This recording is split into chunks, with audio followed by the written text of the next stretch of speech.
Salut à tous, c'est Mathieu. Alors, je suis très content de vous retrouver dans ce nouvel épisode de la semaine et je vais vous présenter dans cet épisode le téléphone P3000 qui est un smartphone chinois 4G à moins de 140 euros que je trouve plutôt sympa après 3 jours d'utilisation. Donc, j'aimerais bien vous recommander ce portable si vous cherchez un smartphone 4G chinois, pas très cher, de très bon rapport qualité-prix, je dirais. Voilà, donc tout d'abord, on va commencer par le packaging. Franchement, j'aime bien le design bien artistique de cette boîte-là, surtout avec ce logo argenté. En plus, ce design de carré reflète, ça a l'air plutôt joli, surtout sur un fond de blanc. Voilà, sur ce côté, on trouvera le slogan marketing en anglais qui dit « Keep expecting and be surprised ». Voilà, au moins au niveau de grammaire, il n'y a pas d'erreur. Voilà, c'est plutôt correct. C'est pas un slogan marketing en anglais à la Ching Chong, quoi. Donc ça, c'est plutôt pas mal. Et au niveau de accessoires comme celui-ci, c'est un échantillon fourni par le fabricant. C'est plutôt limité. Donc ici, on trouvera un chargeur secteur avec le logo là-dessus, de la prise européenne. Voilà. En plus, à part de ça, on ne trouve que le câble micro USB. Donc voilà, c'est tout en termes de contenu dans la boîte, à part de ce smartphone lui-même. Ok, donc très rapidement, on va regarder le design de ce P3000. Bon, si on regarde bien la face d'avant, on dirait au niveau du design, il n'y a rien de très spécial. Voilà, par rapport aux autres smartphones chinois ou par rapport aux autres smartphones de nos jours. Donc ici, on a un écran de 5 pouces en diagonale. La définition, c'est en HD. En plus, c'est un écran OGS. Donc, on a un écran vraiment très lisse. La sensation de touche, c'est vraiment très bien. C'est presque impeccable. C'est une chose que j'apprécie bien sur ce smartphone-là. Et en plus, on a un webcam de 5 mégapixels, le capteur de proximité, plus le capteur de luminosité. Et aussi l'enceinte qui se trouve tout au milieu ici. Et à la droite, on a un logo qui dit 4G. C'est un logo plutôt bien fait, plutôt joli. Voilà, c'est un logo reflect, argenté. Ça fait vraiment sympa. En plus, tout en bas, on a les 3 boutons physiques. Voilà, j'aime bien le design. Tout ça, c'est plutôt esthétique, je trouve. Surtout avec ce point reflect aligné comme ça. C'est vraiment pas mal. Donc, au niveau de châssis, c'est majoritairement en plastique. Par contre, la qualité de fabrication ne sont pas mal du tout. Ça donne vraiment une très bonne impression pour moi. Pour un smartphone chinois 4G à ce gamme de prix, c'est vraiment très bien fait, je trouve. Donc ici, on a le bouton Power On/Off. Et côté opposant, on a volume plus/moins. Donc ça, c'est l'emplacement de bouton que j'aime bien. Personnellement, parce que là, c'est plus facile pour moi pour faire la capture d'écran en appuyant sur le bouton Power On/Off et le volume moins, quoi. C'est vraiment très bien. Et ensuite, au niveau de connectique, ici on a une petite sortie de micro USB et aussi une petite prise JAT35. Voilà, c'est tout simplement cette là au niveau de connectique. Alors, côté dessous, on a la sortie de micro ici. Donc, on arrive sur la coque et on trouvera la plus grande spécialité de ce smartphone qui est la touchpad, voilà, qui est en forme ronde. En plus, c'est en matériel, je crois que c'est aluminium. Et vu c'est d'alum, je trouve que c'est vraiment très joli. Ok, donc ici, on trouvera aussi une caméra de 13 mégapixels, en plus la façon flash. Et au-dessous, on a l'enregistreur d'empreinte. Donc, on va texter ce touchpad après.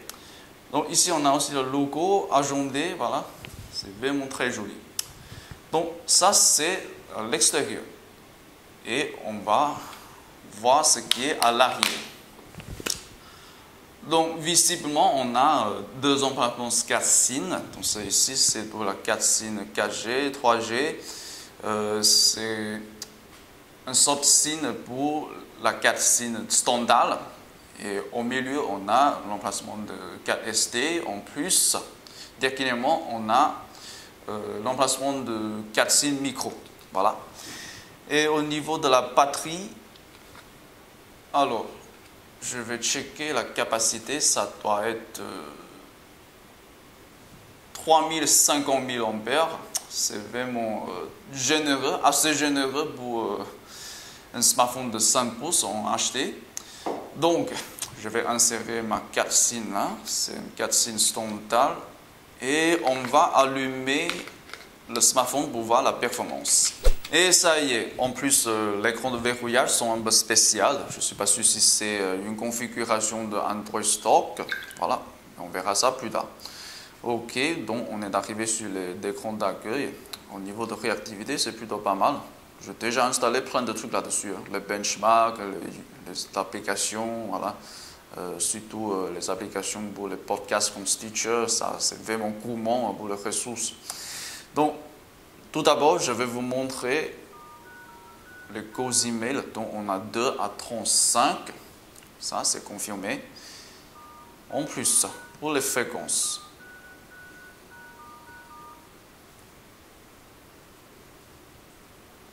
Ok, le premier emplacement Cassine pour GSM, c'est toujours le quad-band, le classique.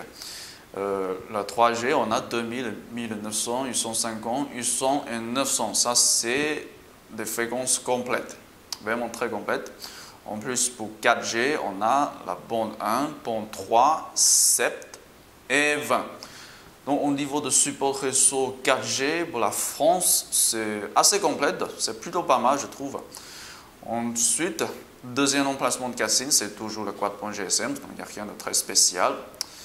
Ok, donc ici, je vais essayer un peu le touchpad. Franchement, c'est pas très pratique, personnellement, je trouve. Parce que là, c'est assez capricieux, je trouve. Voilà, il y a des fois, ça marche. Il y a des fois, ça ne marche pas. En plus, on va toucher la mauvaise touche. Voilà, c'est comme ça.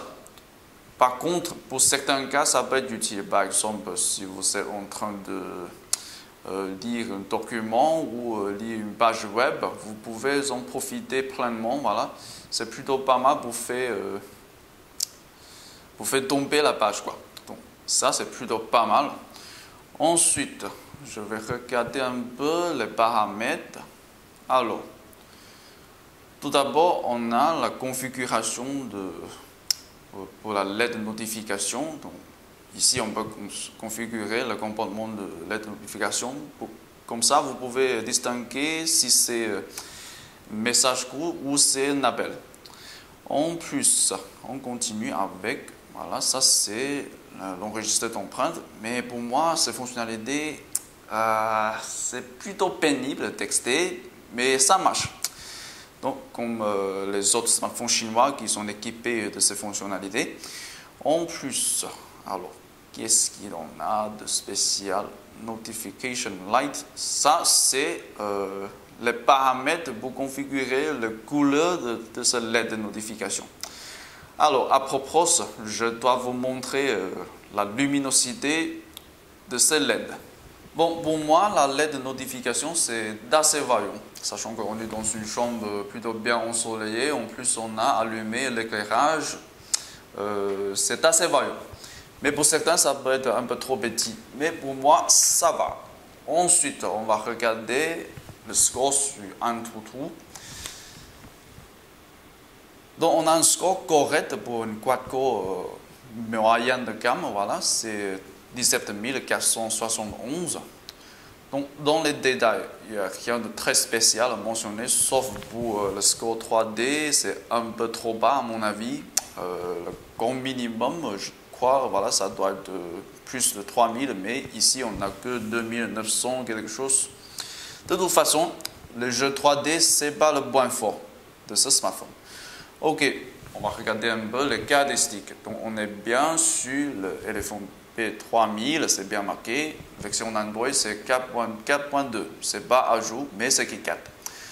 Ensuite, le processeur, c'est MediaTek 6582. En plus, je crois qu'il doit avoir un processeur à joindre, c'est le MediaTek 6290. En plus, la puce graphique Mali 400MP. Voilà. Ensuite, résolution, c'est 720p. Caméra, le 13 mégapixels. On va parler de ça un peu plus tard, la caméra. En plus, la RAM, c'est 1 Go. C'est un peu limité à mon avis pour une 5 pouces en HD. L'idéal, ça sera 2 Go. Mais il faut tenir compte du prix de ce modèle, quoi. En plus, le stockage interne, ça fait 8 Go, mais comme nous avons déjà installé plein de trucs là-dessus, il ne nous reste pas beaucoup de stockage dispo, quoi. Ok, la cadence de ces processeurs, c'est 1,3 GHz au maximum. Ça, on le sait déjà. En plus, la densité de pixels, c'est sans doute le 320. Voilà. Ensuite, c'est 5 mégapixels. Le webcam, c'est confirmé. Ensuite, MFC. Non, il n'y a pas de MFC, apparemment. En plus, gyroscope, voilà. Accéléromètre, oui. En plus, capteur de luminosité. Boussole, capteur de proximité, oui. Donc, c'est plutôt pas mal en termes de capteur à ce prix. Donc, on va regarder un peu Z-Device. Ok, on a l'accéléromètre qu'on passe.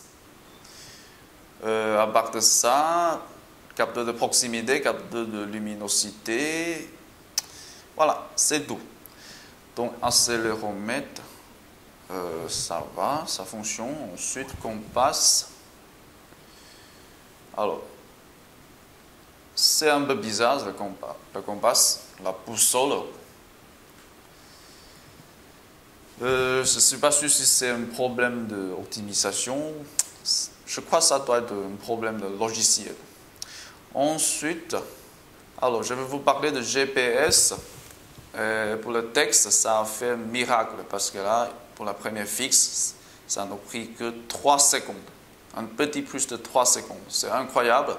En plus, on avait détecté une satellite. La connexion, c'est vraiment très bon. Voilà, ça, c'est une chose qui est vraiment inattendue pour moi. Donc, ensuite, on va regarder le Epicitatel.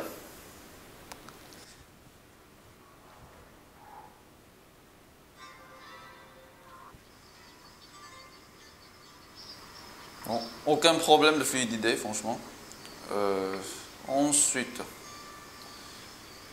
l'écran, c'est vraiment magnifique, je dirais. Je crois qu'il n'y a plus besoin de faire un texte vidéo déjà. Ici, on peut déjà savoir la qualité de son écran. Bon, on va essayer un peu le benchmark.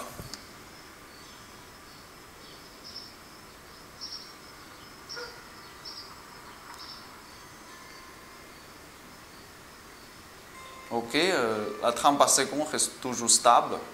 C'est toujours 50 quelque chose, 60. Par contre, la résolution, c'est en HD. Donc, c'est pas assez poussé. Voilà, dans certains scénarios, voilà, ça a baissé un peu.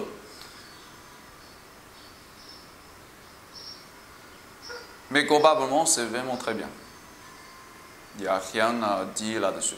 En plus, cet écran qui est vraiment translucide. Voilà, le onde de vue, la luminosité, c'est vraiment pas mal, je dirais.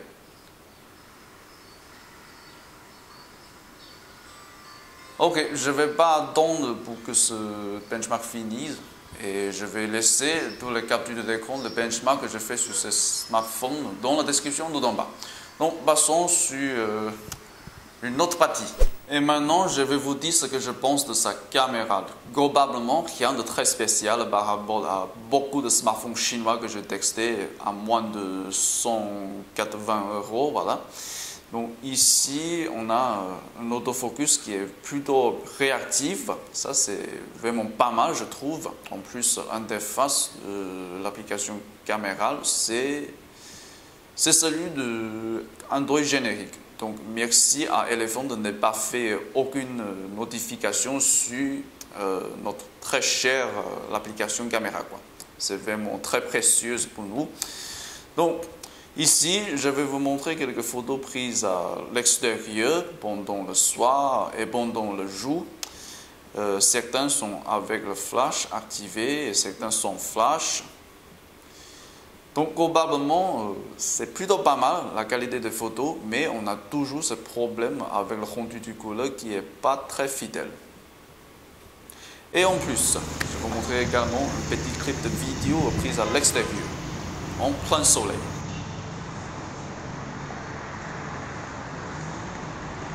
Ok, après la caméra, je vous fais un petit rapport sur l'autonomie. La batterie, c'est de 3150 mAh. Je trouve ça vachement sympa pour un smartphone de 5 pouces en HD. Donc, à partir de 8 h du matin, ce mardi, j'ai allumé le réseau 3G. Voilà, j'ai commencé ma journée. En plus, on continue. Alors, on avait passé jusqu'à mercredi. Voilà. Mercredi, bien entendu, on continue encore, donc jusqu'à un tout petit peu avant 20 h du soir, ce mercredi, il nous reste encore 17% ou 18% de charge sur la batterie. Ça, c'est bluffant, complètement bluffant pour moi. Et je tiens encore à préciser que je n'ai pas rebranché le smartphone. En plus, le réseau 3G, c'est tout le temps allumé. Voilà, pendant cette période, je n'ai pas éteint la connexion 3G. Et en plus, on avait passé plus de 2 heures dans le transport en commun. Donc, ça veut dire que j'ai passé pour plus de 1 heure et demie sur la data pour les applications comme WeChat, voilà, la messagerie instantanée et aussi du surfing. On avait fait du surfing dans le transport commun. Et en plus, on avait écouté de la musique avec ma casque Bluetooth pour plus de 40 minutes. Non, je dirais que c'est plus de 1 heure déjà, si on tient compte de 2 jours. Voilà. Je dirais que c'est vraiment bluffant, l'autonomie pour un usage en 3G. Par contre, je n'ai pas texté en 4G, donc je ne sais pas comment ça va passer avec la 4G, mais de toute façon, je dirais la batterie, ça tient bien la route. Ok, je dois vous quitter, mais avant de partir, je ne vais pas présenter mes avis sur les points positifs ni sur les points négatifs de ce smartphone. Parce que personnellement, je n'arrive pas à identifier les points négatifs qui sont assez gênants à présenter. Ça ne veut dire pas que je pense que ce smartphone soit parfait. Tous les produits ont cet effort. Voilà, ça c'est naturel, ça c'est sûr. Mais c'est que un essai de 3 jours, c'est pas suffisant pour moi qu'on est tous sur ce smartphone, quoi. Ok, si je dois être difficile, je dirais c'est plutôt la caméra qui est voilà, plutôt moyenne. Il n'y a rien de très remarquable. Donc au passage, alors comme vous pouvez remarquer plutôt sur cette vidéo, j'ai montré ce bracelet connecté de Xiaomi, le Mi Band. On a actuellement un promo qui est plutôt sympa pour cette Mi Band là. Vous pouvez retrouver toutes les informations dans la description tout en bas. Voilà. Donc, n'hésitez pas à nous donner un pouce vert si vous trouvez cette vidéo assez utile pour vous. Et n'hésitez pas à partager cette vidéo et abonnez-vous à Tiny France. À la semaine prochaine. Ciao!